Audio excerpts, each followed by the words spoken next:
आज के इस सेशन में मैं आप लोगों को कंप्लीट स्टडी करवाऊंगा बेसिक सेंटेंस पैटर्न्स की।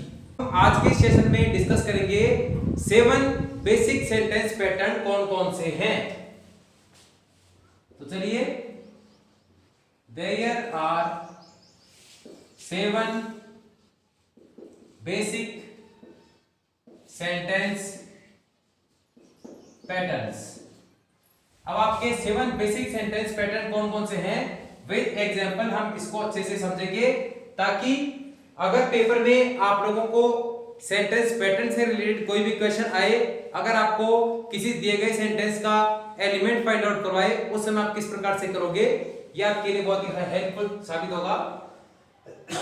फर्स्ट वन, इसमें सबसे पहले मिनिमम एलिमेंट की बात की जाए तो हो गए आपके S for subject, P for predicator. अब बात करें सब्जेक्ट और प्रेडिकेटर, ये दो एलिमेंट किस प्रकार से बिना किसी तीसरे एलिमेंट के एक कंप्लीट सेंटेंस को बनाएंगे। Subject and then predicator. एक सिंपल सा एग्जांपल देखिए, बर्ड्स फ्लाई। बर्ड्स यहां आपके सब्जेक्ट, फ्लाई आपके यहां हो गया वर्ब, और you can say predicator.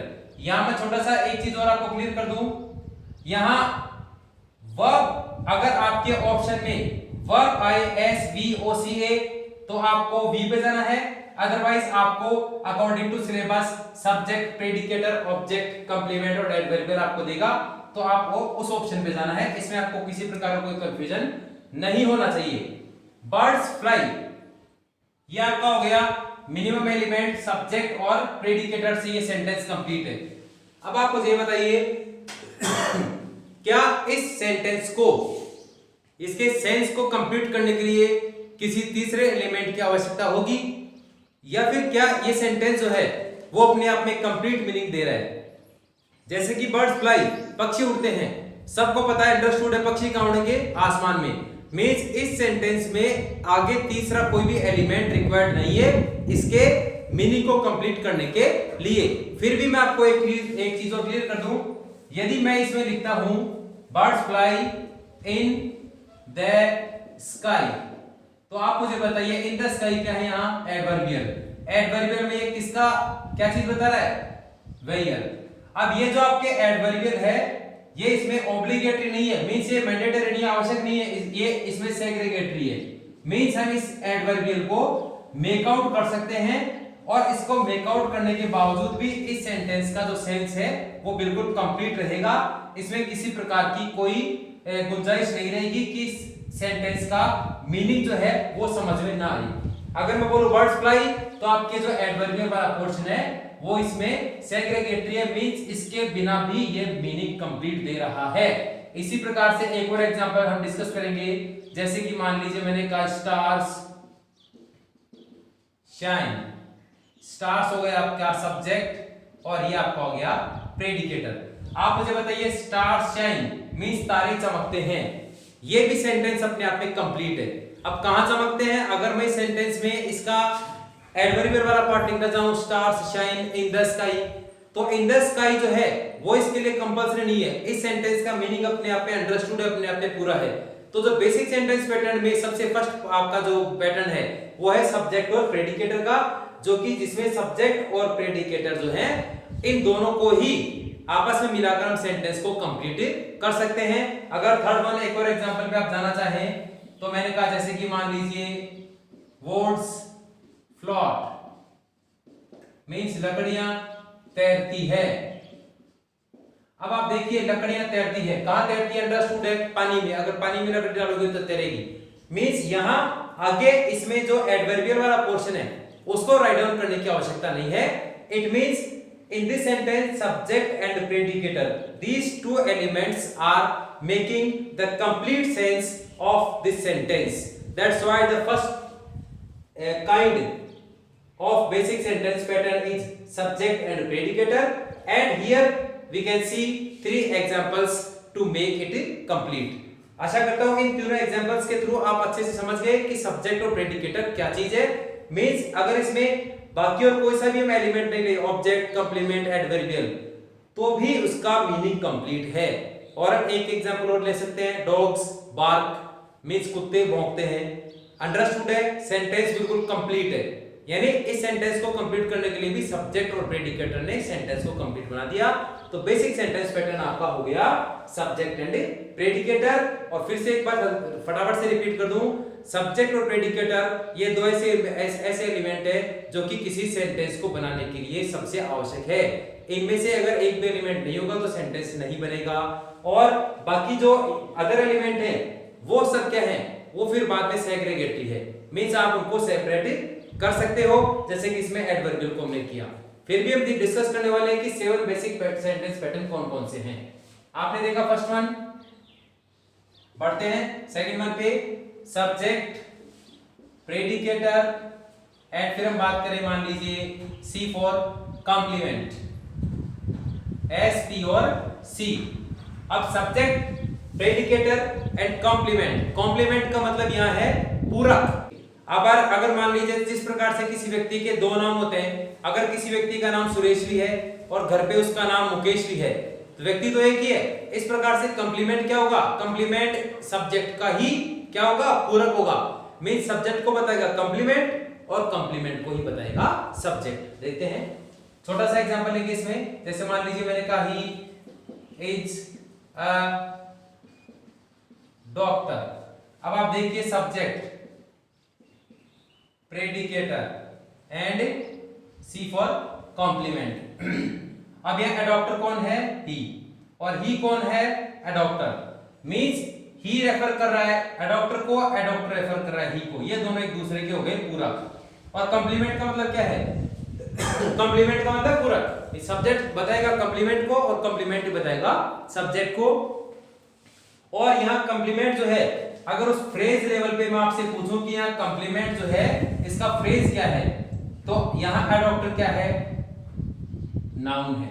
Means noun जो है, नाउन फ्रेज यहाँ किसका फंक्शन कर रहा है, नाउन फ्रेज। नाउन फ्रेज यहाँ फंक्शन कर रहा है कॉम्प्लीमेंट का, और कॉम्प्लीमेंट किसको बता रहा है, सब्जेक्ट को। तो इस प्रकार से आपके पैटर्न नंबर 2 में सब्जेक्ट, प्रेडिकेटर और कॉम्प्लीमेंट में ये चीज बिल्कुल क्लियर है आपके। जैसे एक और एग्जांपल आप देख सकते हैं, जैसे मान लीजिए मैंने कहा सी इज वाइज। अब वाइज कौन है, सी कौन है, वाइज। एक और इंपॉर्टेंट बात इसमें हम डिस्कस कर लें। आप जो बी फॉर्म में यहां इज देख रहे हो, बी फॉर्म कौन कौन से आपके, एच, आर, एम, वॉज और वर। जो बी फॉर्म सेंटेंस में आती है, इज, आर, एम, वॉज, वर, तो ये इनको हम क्या बोलते हैं, बी फॉर्म्स को, इनको हम बोलेंगे लिंकिंग वर्ब्स। अब लिंकिंग वर्ब्स, जैसे कि लास्ट वीडियो में मैंने आपको बताया, linking verb is also known as copula और कोपुलेटिव वर्ब। तो दिए गए सेंटेंस में यदि लिंकिंग वर्ब है बी फॉर्म की, तो बी फॉर्म की जो लिंकिंग वर्ब है वो 90% सेंटेंसेस में फंक्शन करेगी। मींस 90% सेंटेंसेस जो हैं उनमें जो आपके बी फॉर्म जो है वो लिंकिंग वर्ब के रूप में यदि है तो वो अपने साथ लेगी सी फॉर कॉम्प्लीमेंट। ये बात आप अच्छे से बिल्कुल क्लियर कर लें। यदि दिए गए किसी सेंटेंस में बी फॉर्म लिंकिंग वर्ब के रूप में फंक्शन कर रही है तो 90% सेंटेंसेस में जो लिंकिंग वर्ब बी फॉर्म है वो अपने साथ कॉम्प्लीमेंट की डिमांड करेगी, अपने साथ कॉम्प्लीमेंट लेगी। अब 10% के सेंटेंसेस और कौन से हैं, जैसे कि मान लीजिए मैंने कहा अगर 10% सेंटेंस की मैं बात करूं फिर वो कौन सा हुआ, तो जैसे मान लीजिए मैंने कहा he is in the room. अब यहां आप देख सकते हैं यहां भी आपके इज जो है लिंकिंग वर्ब है, लेकिन वो अपने साथ कॉम्प्लीमेंट के बजाय क्या ले रही है, एडवर्बियल। तो आप ध्यान रखें 90% केसेस में लिंकिंग वर्ब बी फॉर्म जो है वो अपने साथ कॉम्प्लीमेंट लेगी और बाकी 10% में लिंकिंग वर्ब जो है वो अपने साथ लेगी एडवर्बियल। ये आपका हुआ बेसिक सेंटेंस पैटर्न में पैटर्न नंबर 2, सब्जेक्ट, प्रेडिकेटर और कॉम्प्लीमेंट। अब इस प्रकार से आप बहुत सारे एग्जांपल देख सकते हैं। एग्जांपल की अगर बात की जाए तो मैं एक पैटर्न पे भी पूरे बोर्ड पे आपको 50 एग्जांपल बता सकता हूं, लेकिन हमें बिल्कुल कम समय में बहुत सारी स्टडी करनी है, इसलिए प्रयास करूंगा कि हर टॉपिक के लिए दो तीन एग्जांपल के थ्रू आपको समझाने का प्रयास करूं। फिर भी कोई बात समझ में नहीं है तो आप कमेंट सेक्शन में जाके पूछ सकते हैं। तो इस प्रकार से ये आपका sentence pattern number second, subject, predicator and complement. अब मूव करते हैं थर्ड वर्ग की तरफ। सब्जेक्ट, प्रेडिकेटर, अब सी को आप रिप्लेस कर दीजिए ए फॉर एडवर्बियल से। तो इस प्रकार से द थर्ड वन पैटर्न कौन सा है? Subject, predicator and adverbial. अब एग्जांपल से इसको भी प्रयास करेंगे समझने का। जैसे मान लीजिए मैंने कहा सी इज इन द क्लासरूम। अब आप देख सकते हैं सी यहाँ क्या हुआ? सब्जेक्ट, इज क्या है यहाँ? प्रेडिकेटर, और इन द क्लासरूम क्या हो गया आपके? एडवर्बियल। एडवर्बियल में किसको बता रहा है? वेयर को। एक बार एग्जांपल देखिए, यदि मान लीजिए मैंने कहा सी वॉक्स वेरी स्लोली, यहां सी क्या हो गया? सब्जेक्ट, वॉक्स क्या हो गया? आपके वर्ब, और वेरी स्लोली आपके क्या हो गया? एडवर्बियल। और एडवर्बियल में किसको बता रहा है? एडवर्बियल में ये बता रहा है हाउ को। तो इस प्रकार से आप देख सकते हैं सब्जेक्ट, प्रेडिकेटर और एडवर्बियल में जो सेंटेंसेस बनेंगे उसमें सब्जेक्ट और प्रेडिकेटर तो आपका कोई सा भी होगा, और एडवर्बियल जो है वो एडवर्बियल आपके सामने दो एग्जांपल मैंने लिखे हैं। जैसे कि मैंने कहा सी इज इन द क्लासरूम। अब इन द क्लासरूम किसको बता रहा है? ए फॉर एडवर्बियल में वेयर को। सी वॉक्स वेरी स्लोली, अब यह आपके जो एडवर्बियल है वो किसको बता रहा है? वेरी स्लोली मींस कार्य करने के तरीके को। तो आप अच्छे से इस बात को कंफर्म कर ले, सब्जेक्ट, प्रेडिकेटर और एडवर्बियल में इस प्रकार के सेंटेंस पैटर्न अगर आपसे पूछे, और यदि आपको डिस्कस करे एग्जामिनर कि दिए गए सेंटेंस का पैटर्न क्या है, तो इस प्रकार से आपको फाइंड आउट करने का पूरा प्रयास करना है। और ए और एडवर्बियल में बेसिक मींस सबसे ज्यादा एडवर्बियल में हम किस चीज को कवर करेंगे? एडवर्बियल जो है, देखेंगे ध्यान से, एडवर्बियल जो है वो अपने साथ कवर करेगा हाउ, वेयर एंड व्हेन को। मींस एडवर्बियल जो है वो अपने साथ हाउ, वेयर या व्हेन सबसे ज्यादा, हालांकि एडवर्बियल जो है वो और भी बहुत सारी चीजों को बताता है, लेकिन जैसे ही एडवर्बियल का नाम आए आपके माइंड में आ जाना चाहिए I am talking about how, where और व्हेन।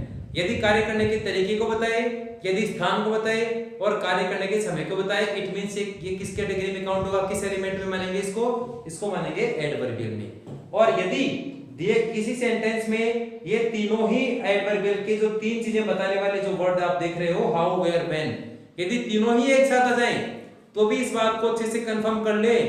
यदि ये तीनों एक साथ आए या तीनों में से कोई से भी दो एक साथ आए तो अच्छे से ध्यान रखिएगा, फर्स्ट नंबर पे आप लोगे हाउ को, सेकंड नंबर पे आप लोगे वेयर को, और थर्ड नंबर पे आप लोगे व्हेन को। इनका जो सीरियल है, इनका सीरियल जो ऑर्डर है वो भी बिल्कुल फिक्स है अकॉर्डिंग टू द रूल्स। पहले आप हाउ को लिखोगे, फिर वेयर को लिखोगे, फिर व्हेन को लिखोगे, यानी तीनों अगर सेंटेंस में दे दे या कोई भी दो दे तो आपको इस ऑर्डर को ही फॉलो करना होगा। तो इस प्रकार से ये हुआ आपका पैटर्न नंबर थर्ड, जिसमें सब्जेक्ट, प्रेडिकेटर और एडवर्बियल में दो सेंटेंस हमने देखे। आप हाउ, वेयर, व्हेन से और बहुत सारे सेंटेंस बना सकते हैं। और एक और बात फटाफट से आप अच्छे से क्लियर कर ले, यदि दिए गए सेंटेंस में प्रेपोजिशन है और प्रेपोजिशन के बाद यदि कोई वर्ड, नाउन, प्रोनाउन आपके दिया हुआ है, प्रेपोजिशन के बाद आपके है कोई नाउन या प्रोनाउन, तो इट मींस ये हमेशा फंक्शन करेगा आपके एडवर्बियल का।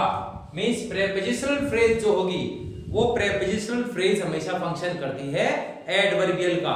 तो ये भी अच्छे से कंफर्म कर लें। यदि किसी सेंटेंस में प्रेपोजिशन के बाद कोई नाउन प्रोनाउन दिया हुआ हो तो कहीं कोई डाउट करने की आवश्यकता नहीं है, आपके ऑप्शन होगा उसमें ए फॉर एडवर्बियल, क्योंकि प्रेपोजिशनल फ्रेज जो है वो किसका फंक्शन करेगी? एडवर्बियल का। आपको इस प्रकार से ये ध्यान रखना है, सब्जेक्ट, प्रेडिकेट और एडवर्बियल में ये जो बेसिक बातें हैं ये मैंने आपको डिस्कस की है, इसी के अकॉर्डिंग आपको दिए गए सेंटेंस पैटर्न को अच्छे से क्लियर करना है। बढ़ते हैं। एंड द फोर्थ वन आपका है subject, predicator and then object. Example से इसको भी क्लियर करेंगे। सब्जेक्ट, प्रेडिकेटर और ऑब्जेक्ट। फटाफट से एक बार इसको और क्लियर कर दूं आपके। सब्जेक्ट की बात करें तो सब्जेक्ट जो है सेंटेंस में वो वर्ड होगा यदि पर्सन है, यदि व्यक्ति है तो वो किसका जवाब देगा? हु। मींस यदि पर्सन की बात है, दिए गए सेंटेंस में व्यक्ति है तो जो हु का जवाब देगा वो बनेगा सब्जेक्ट। इंपॉर्टेंट है, अच्छे से क्लियर करें। और यदि व्हाट और whom का जवाब दे तो वो बनेगा आपके ऑब्जेक्ट। दिए गए सेंटेंस में फाइंड आउट करना है यदि सब्जेक्ट और ऑब्जेक्ट को, तो यदि पर्सन है दिए गए सेंटेंस में, हु का जवाब देने वाला होगा सब्जेक्ट, व्हाट या फिर whom का जवाब देने वाला होगा ऑब्जेक्ट। ये बिल्कुल बेसिक बात है भी। अब सब्जेक्ट, प्रेडिकेटर और ऑब्जेक्ट की अगर बात की जाए, फॉर एग्जांपल जैसे मान लीजिए मैंने कहा ही प्लेड क्रिकेट। अब ही सब्जेक्ट, प्लेड प्रेडिकेटर और क्रिकेट या क्या हो गया? ऑब्जेक्ट।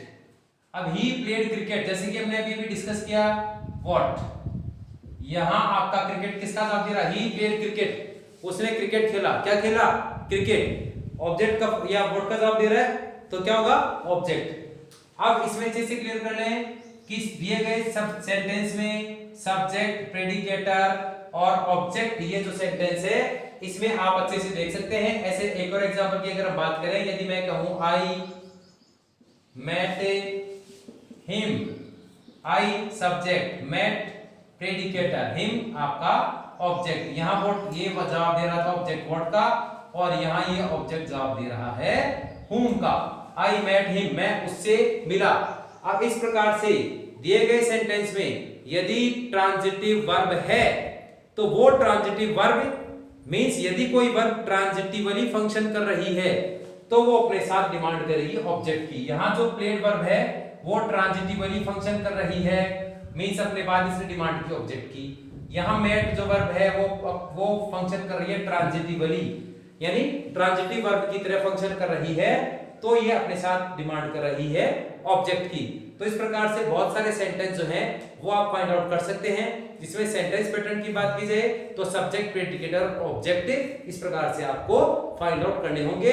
और एक छोटी सी बात आपको मैंने बता दी है, ऑब्जेक्ट जो है दिए गए सेंटेंस में या तो व्हाट का जवाब देगा या फिर whom का जवाब देगा, और यदि वर्ब ट्रांजिटिवली फंक्शन करेगी तो अपने बाद वो डिमांड करेगी किसकी? ऑब्जेक्ट की। एक और एग्जांपल आप देख सकते हैं, जैसे मान लीजिए मैंने कहा he flies kites, he subject, flies predicator and kites आपका हो गया ऑब्जेक्ट। ये किसका जवाब दे रहा है? ये जवाब दे रहा है what का। he flies kites, वह पतंग उड़ाता है। तो अब इस सेंटेंस में भी फ्लाई वर्ब जो है वो ट्रांजिटिवली फंक्शन कर रही है और अपने बाद डिमांड कर रही है ऑब्जेक्ट का। लेकिन बट एक बात आप और अच्छे से क्लियर कर लें, यदि जो वर्ब फ्लाई आपके सामने है, मैं इसको यदि यूं लिख दूं बर्ड्स फ्लाई, पक्षी उड़ते हैं, सब्जेक्ट एंड प्रेडिकेटर। अब यहां जो फ्लाई वर्ब है सेम वर्ब है, एक जगह ये ट्रांजिटिवली फंक्शन कर रही है और अपने बाद डिमांड करेगी ऑब्जेक्ट की, और एक जगह ये है इंट्रांजिटिवली फंक्शन कर रही है, मींस अपने बाद किसी प्रकार के ऑब्जेक्ट की डिमांड नहीं करेगी। तो जो कोई भी वर्ब है हम उसके लिए ये नहीं कह सकते कि वो ट्रांजिटिव वर्ब है कि इंट्रांजिटिव वर्ब है, हम बल्कि हमें ये कहना चाहिए कि दिए गए सेंटेंस में ये वर्ब है ये ट्रांजिटिवली फंक्शन कर रही है या ये इंट्रांजिटिवली फंक्शन कर रही है। अब हम यहां बात करें किसके? सेंटेंस पैटर्न, सब्जेक्ट, प्रेडिकेटर और ऑब्जेक्ट की। तो इस प्रकार से तीन एग्जांपल आपके सामने हैं और आपको दिए गए सेंटेंस में इस प्रकार से ऑब्जेक्ट को भी फाइंड आउट करना है, जिसका तरीका मैंने आपको, बेसिक तरीका मैंने आपको बता दिया है। बाकी और भी बहुत सारे एग्जांपल्स हैं जो कि आप अपनी एक्सरसाइज अच्छे से कीजिएगा। फिर भी कोई डाउट है तो आप कमेंट सेक्शन में जाके जरूर पूछिएगा। बात करते हैं फिफ्थ वन की। अब यहां बात की जाए यदि फिफ्थ वन की, तो आप सेंटेंस पैटर्न को subject, predicator, object and then another object. Means यहाँ आपके दो ऑब्जेक्ट हो गए और दो ऑब्जेक्ट होने पे हम इसको क्या क्या इसका जो टाइटल होगा वो क्या होगा, डाई ट्रांजिटिव। डाई का मतलब क्या है, दो, यानी दो ऑब्जेक्ट। इसको हम क्या बोलेंगे, इसको बोलेंगे मोनो ट्रांजिटिव। मोनो का मतलब क्या होता है, मोनो मींस एक, यदि एक ऑब्जेक्ट तो मोनो ट्रांजिटिव, दो ऑब्जेक्ट तो डाई ट्रांजिटिव। इस प्रकार से चलिए एग्जांपल के थ्रू इसको समझने का प्रयास करते हैं। ही taught us English। he subject, taught verb, us object, English object। ये किसका जवाब दे रहा है, ये जवाब दे रहा है what का, और ये किसका जवाब दे रहा है आपके सामने, ये जवाब दे रहा है whom का। he taught us English, उसने हमें अंग्रेजी पढ़ाई। क्या पढ़ाई, अंग्रेजी। किसको पढ़ाई, हमें। अब आप इसमें एक चीज और क्लियर कर लें, आपके जो नॉन लिविंग यानी जो निर्जीव आपको जो दिख रहा है इंग्लिश, ये जो नॉन लिविंग ऑब्जेक्ट है ये है आपके first object and it is also known as a direct object और डायरेक्ट ऑब्जेक्ट। और जो आपको लिविंग विंग दिख रहा है ये हो गया आपके सेकंड ऑब्जेक्ट और इनडायरेक्ट ऑब्जेक्ट। यहां इंग्लिश का रिसिपिएंट कौन है, अस, तो जो रिसिपिएंट है वो हो गया आपके सेकंड ऑब्जेक्ट और इनडायरेक्ट ऑब्जेक्ट, और जो आपका इंग्लिश है नॉन लिविंग ऑब्जेक्ट है वो हो गया आपके फर्स्ट ऑब्जेक्ट और डायरेक्ट ऑब्जेक्ट। इसको भी आप अच्छे से क्लियर करें। ये भी एक सेंटेंस पैटर्न है। अगर इसी में एक और एग्जांपल की हम बात करें, जैसे मान लीजिए मैंने कहा he gave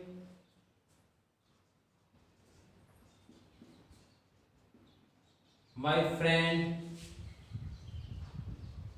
some money. He gave my friend some money।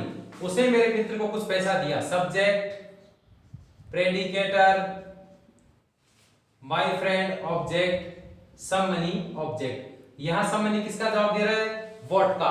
my friend है किसका आंसर दे रहा है, whom का। तो इसी प्रकार से आप एक और पैटर्न देख सकते हैं, सेम पैटर्न है। एक और एग्जांपल है आपके सामने, तो यहां भी आप देख सकते हैं ये दिया गया सेंटेंस भी आपके हो गया डाई ट्रांजिटिव। इस सेंटेंस की अगर बात करें तो ये आपके हो गया डाई ट्रांजिटिव सेंटेंस जिसमें दो ऑब्जेक्ट आपके सामने हैं। इस प्रकार से ये भी एक पैटर्न है जो कि आपको अच्छे से क्लियर कर लें, अच्छे से समझ लें इसको भी। इसमें फर्स्ट ऑब्जेक्ट और second object means direct object और इनडायरेक्ट ऑब्जेक्ट को भी हम अच्छे से क्लियर कर चुके हैं। तो इस प्रकार से ये हुआ आपका पैटर्न नंबर 5। बढ़ते हैं नेक्स्ट वन की तरफ, and the next one number 6। Basic pattern आपका अगर 6 नंबर की बात करें, सब्जेक्ट, प्रेडिकेटर, आपके object and then adverbial. Subject, predicator, object and adverbial, ये भी आप अच्छे से क्लियर कर लें। इसको भी हम समझने का प्रयास करते हैं एक एग्जांपल से। सब्जेक्ट, प्रेडिकेटर, ऑब्जेक्ट और एडवर्बियल, इसको अगर हम बात करें तो इसका एक और नाम है, इसको बोलेंगे कॉम्प्लेक्स ट्रांजिटिव। जैसे कि अगर बात करें, अगर सिर्फ वो है तो ट्रांजिटिव हो गया सेंटेंस, और यदि ए या फिर इसके साथ है सी तो हम इसको बोलते हैं, अगर इसके टाइटल की बात की जाए, it is known as complex transitive sentence. Complex इसलिए क्योंकि इसमें ऑब्जेक्ट के साथ साथ फिर एडवर्बियल या कंप्लीमेंट भी ऐड होगा, जिसको मैं नंबर 7 पे डिस्कस करने वाला हूं। और यदि बात की जाए इसके एग्जांपल की, तो एक छोटे से एग्जांपल से इसको भी क्लियर करते हैं। जैसे मान लीजिए मैंने कहा आपके he plays football in the garden. अब अगर इस दिए गए सेंटेंस के एलिमेंट्स के बारे में आपसे डिस्कस करें, subject, predicator, object and then in the garden, आपके क्या हो गया, ये हो गया आपके एडवर्बियल। और ये जवाब किसका दे रहा है, ये जवाब दे रहा है वेयर का। एक और चीज मैंने आपको लास्ट टाइम डिस्कस की थी, आप देख सकते हैं ये प्रेपोजिशन अपने बाद दे रहा है नाउन या प्रोनाउन। मींस ये फ्रेज कौन सी हो गई, ये फ्रेज हो गई आपके प्रेपोजिशनल फ्रेज। और प्रेपोजिशनल फ्रेज जो है वो हमेशा किसका फंक्शन करती है, ए फॉर एडवर्बियल का। तो इस प्रकार से इस सेंटेंस में आप फाइंड आउट कर सकते हैं ए फॉर एडवर्बियल का फंक्शन। और ए फॉर एडवर्बियल में मैंने लास्ट टाइम भी आपको डिस्कस कर रखा है हाउ, वेयर या व्हेन के बारे में आप अच्छे से समझ लें। कार्य करने का तरीका होगा तो हाउ, स्थान होगा तो वेयर, और समय की बात करेगा तो व्हेन, और इनका सीरीज भी मैंने आपको बता दिया। फर्स्ट नंबर पे आएगा हाउ, मींस काम करने का तरीका, सेकंड पे आपके आ गया प्लेस, एंड थर्ड पे आ गया आपके टाइम। और एक और एग्जांपल की अगर हम बात करना चाहें, I met him in a meeting hall. I subject, met predicator, him object, in a meeting hall preposition, prepositional phrase आपके किसका फंक्शन करेगी, ए फॉर एडवर्बियल का, वेयर। अब यदि मैं इसी सेंटेंस में, यदि आप अच्छे से क्लियर कर लें, इस सेंटेंस में वेयर के बजाय हम व्हेन और आपके हाउ ये सब चीजें भी रिप्लेस कर सकते हैं, इसमें आपको कोई किसी प्रकार की दिक्कत नहीं होनी चाहिए। और एक और महत्वपूर्ण बात, यदि इस वाक्य में मैं आगे ऐड करूं एट 9 AM, आप अच्छे से इस चीज को समझ लें। यदि दिए गए सेंटेंस में मैं एट 9 AM ऐड कर दूं तो इस सेंटेंस का पैटर्न फिर किस प्रकार से होगा, क्योंकि हम यहां डिस्कस कर रहे हैं SPOA। अब SPOA आ चुका तो फिर ये क्या है, ये भी जैसे कि हमने बताया ए फॉर एडवर्बियल किसको बताएगा, हाउ, वेयर, व्हेन। यहां वेयर है और व्हेन, ए फॉर एडवर्बियल भी यहां बता रहा है आपके व्हेन को। फिर सेंटेंस पैटर्न की अगर बात करें तो subject, predicator, object, adverbial, adverbial, that is right. But फिर ये इससे मैच कैसे करेगा, ये इससे मैच इस प्रकार से करेगा क्योंकि ये आपके वेयर और व्हेन दोनों क्या है, ए फॉर एडवर्बियल ही है। और यदि इसमें मैं हाउ को भी इंक्लूड कर दूं तो भी किसी प्रकार की कोई शंका आपके मन में नहीं होनी चाहिए, क्योंकि हाउ, वेयर, व्हेन तीनों किसको बता रहे हैं, ए फॉर एडवर्बियल को। और इस प्रकार से सेंटेंस पैटर्न आपका SPOA हुआ कंप्लीट। इसी प्रकार के आप और भी किसी भी एक्सरसाइज, किसी भी बुक से आप एक्सरसाइज करेंगे तो आप अच्छे से सेंटेंस पैटर्न को समझ पाएंगे। फिर भी कोई दिक्कत हो कमेंट सेक्शन में आप अच्छे से पूछ लेना। Question number sentence pattern number 7 and the last one.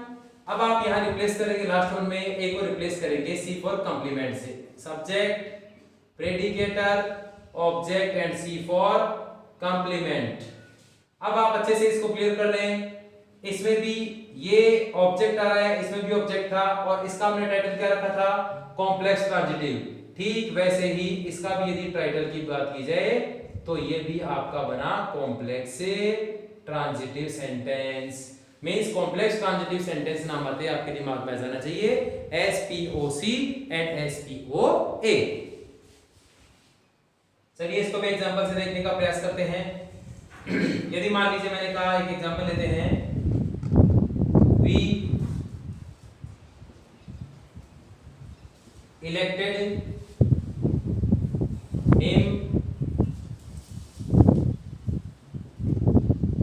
president, we elected him president, हमने उसको प्रेसिडेंट चुना।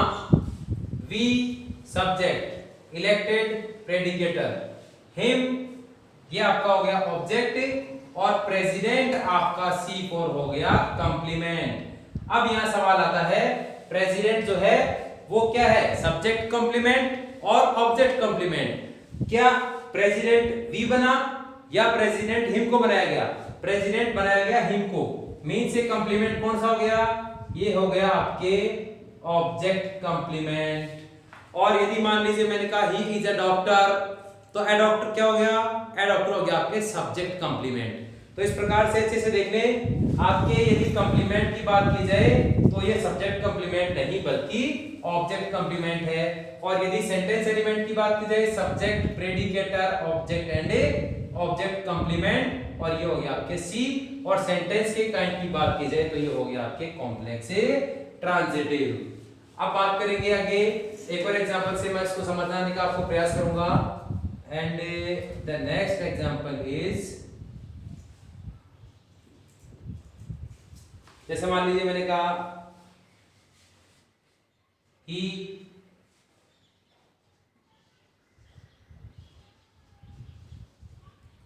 regards me a fool. He regards me a fool. Subject, regards predicator, me object and a fool आपका हो गया complement और ये हो गया आपके ऑब्जेक्ट कंप्लीमेंट। मी जो है वो आपका ऑब्जेक्ट है और यदि a fool की बात करें तो a fool किसको रेफर कर रहा है, किसका कंप्लीमेंट है, मी का। मींस ये हो गया आपके ऑब्जेक्ट कंप्लीमेंट और सेंटेंस एलिमेंट के अकॉर्डिंग बात की जाए तो ये आपका हो गया subject, predicator, object and complement. इसी प्रकार से आप बहुत सारे अदर एग्जांपल भी देख सकते हो जिसमें एस पी ओ सी और एस पी ओ और सी का पैटर्न आपको देखने को मिल सकता है, जिसको हम बोलेंगे कॉम्प्लेक्स ट्रांजिटिव पैटर्न। अब इस प्रकार से ये हुआ आपका पैटर्न नंबर 7। विद्यार्थियों इसमें मैं आपको एक बात और बता दूं, यदि मैं यहाँ एग्जांपल्स की बात करूं तो हमारे जो लगभग 25-30 मिनट्स की क्लास है उसमें मैंने आपको 2-2, 3-3, 4-4 एग्जांपल के थ्रू पूरा समझाने का प्रयास किया है, बिल्कुल इजी वे में, बिल्कुल सिंपल वे में। फिर भी आपकी कोई क्वेरीज हो, कोई क्वेश्चन हो तो कमेंट सेक्शन में पूछना। और एक और महत्वपूर्ण बात आप लोगों के लिए है कि बेसिक सेंटेंस पैटर्न में 10 थियोरेटिकल क्वेश्चन और बेसिक सेंटेंस पैटर्न किस प्रकार से है ये मैंने आपको इसका जो बेसिक आउटलाइन है वो क्लियर किया। और मेरे नेक्स्ट वीडियो में बेसिक सेंटेंस पैटर्न से रिलेटेड ही जो हमारी 3rd क्लास होगी इसमें मैं बेसिक सेंटेंस पैटर्न के ही जो नेक्स्ट लेवल के क्वेश्चन है वो आप लोगों के लिए लेकर आऊंगा। तब तक मेहनत करते रहिए। यदि सफलता प्राप्त करनी है तो दिन रात एक करके लगातार बिल्कुल आप जान झोंक दीजिए सफलता प्राप्त करने के लिए। और एक और आप सब लोगों से निवेदन है, यदि आप लोग मेरी क्लास का पूरा लाभ आपको विद्यार्थियों तब ही मिल पाएगा जब आप पूरी क्लास को देख रहे हो। और यदि आपके कोई नीडी पर्सन है, कोई नीडी साथी है तो उसको भी मेरे चैनल के बारे में आप रिकमेंड करें। और इस बारे में आपके कोई और सुझाव हो तो आप कमेंट सेक्शन में जाकर जरूर बताएं। मिलते हैं अगले वीडियो में, तब तक के लिए टेक केयर।